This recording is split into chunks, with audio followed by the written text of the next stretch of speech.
Subscribe to my channel and also press this bell icon. رسول خدا نے مسجد نبوی میں روایت ہے کہ اعتکاف کیا، اعتکاف کرنے کے بعد مولا کائنات داخل ہوئے تو رسول خدا فرماتے ہیں کہ میں نے خدا سے 1000 حاجتیں طلب کیں اور خدا نے 1000 حاجتوں کو پورا کیا، مگر میری ایک حاجت کو علی پروردگار نے پورا نہیں کیا۔ کہا کیا؟ کہا میں نے یہ حاجت طلب کی تھی کہ پروردگار میرے دنیا سے جانے کے بعد میری امت کو علی پر متفق رکھنا،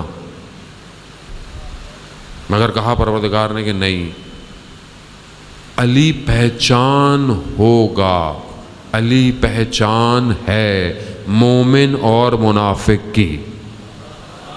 یہی وجہ ہے کہ آج آپ دیکھیں کہ مولا کائنات کا ذکر کسے اچھا لگتا ہے، کسے برا لگتا ہے۔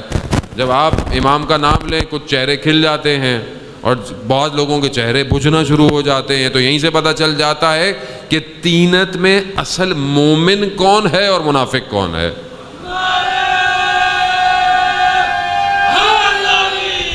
یا علی اللہم صلی علی محمد وآلہ۔ خوب یہی تو اساس ہے انسان کی۔ اب آپ دیکھیں وہ شخص تو گناہ بھی کرتا ہے۔ میں اپنی زندگی میں شاہد ہوں بعض لوگوں کا کہ جن کے اچھے عمل بھی تھے، بعض غلط بھی کام زندگی میں سرزد ہوئے، لیکن آخری وقت میں بعض لوگوں کی موت کا وقت جب دیکھا، اور بہت کافی عرصے سے دیکھ رہا تھا، لیکن آخری وقت دیکھا موت کا کہ جب روح قبض ہو رہی تھی تو اس شخص کی زبان پر علی علی علی علی تھا، اور ساری زندگی کا اثاثہ یہی علی ہے کہ انسان جو ہے وہ اپنے مولا کو پہچان لے آخری وقت کے اندر۔ یہی تو ہے۔ استاد شہید صفت جعفر بھی یہی فرماتے تھے کہ وہ گھڑی آ گئی جو ملاقات کی تھی۔ اصل تو وہ گھڑی ملاقات کی ہے، خوف نہیں ہے مومن کو مرنے سے۔ کیوں؟ کیونکہ یہ زندگی موقت ہے، وہ ابدی زندگی ہے، وہاں پر کمال کی طرف بڑھتا ہے۔ تو زندگی انسان ایسے گزارے نا کہ آخری وقت میں اپنے مولا کو پہچانے، آخری وقت میں اپنے مولا سے گفتگو کرے۔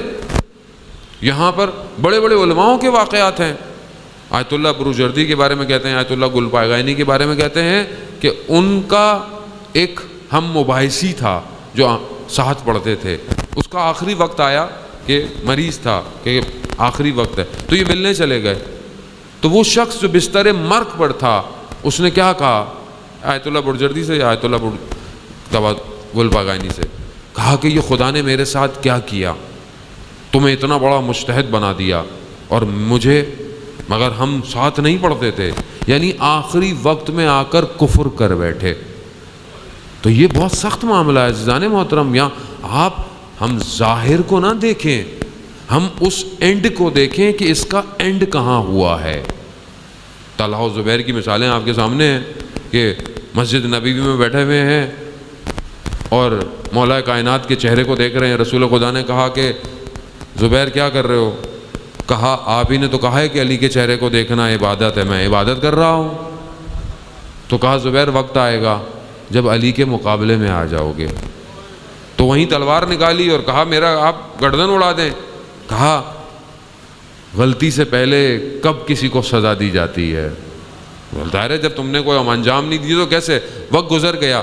جب جنگ جمل میں گھوڑا مولا کی سواری کے سامنے آیا تو وہاں مولا نے صرف وہی وقت یاد دلایا، تو سر جھکایا اور واپس چلا گیا، جنگ سے نکل گیا، لیکن کمال نہیں کیا۔ اگر امام کی طرف آ جاتے تو آج لوگ سلام بھیجتے، امام کو چھوڑ گیا۔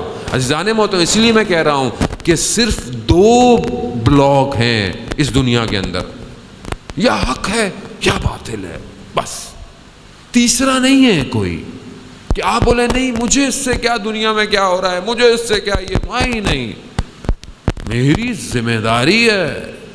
اگر میں زبان سے ہاتھ سے کچھ نہیں کر سکتا تو زبان سے کروں، زبان سے کچھ نہیں کر سکتا، کم از کم اپنے دل سے تو حق کا ساتھ دوں، نہ کہ میں بولوں نہیں میں تو نیوٹرل ہوں جی، میں تو ادھر بھی ہوں میں تو ادھر بھی ہوں. نہیں، ادھر ادھر نہیں چلے گا عزیزان محترم. یا واضح اپنی سچویشن کو اپنے لیے تو واضح کریں کم از کم کہ بھائی میں کہاں ہوں، میں کہاں ہوں، میں کس گروہ سے ہوں، میں کس گروپ سے ہوں. اور یہ ہم چھوٹی چھوٹی باتوں میں ایک دوسرے سے نفرت نہ کریں کہ بھائی وہ تو نماز نہیں پڑھتا، وہ تو یوں کرتا ہے، یہ نہیں کرتا. یہ باتیں نہیں کریں عزیزان محترم. نہیں پڑھتا تو دعا کریں، کیا پتہ کل پڑھنا شروع کر دے. کسی کو تھوڑی پتہ ہے کہ کب کس کی توبہ ہو جائے، کب کوئی توبہ کر لے. ہم کسی کے بارے میں تو نہیں جانتے، اسی لیے کسی کو دیکھ کر نہ کریں، دعا کریں. اور مومن کا بھائی ہے، اگر اس کے اندر برائی پائی جاتی ہے، میں نے کل بھی عرض کیا، یہ برائی اس کی اپنی نہیں ہے، یہ فسق اس کے اوپر آ گیا ہے. یہ وہی خصلتیں ہیں جو اس کے اوپر ظاہر ہو رہی ہیں. آپ دعا کریں خصلت اس سے باہر ہو جائے، اور اپنی خصلتوں کو بھی باہر نکالیں عزیزان محترم.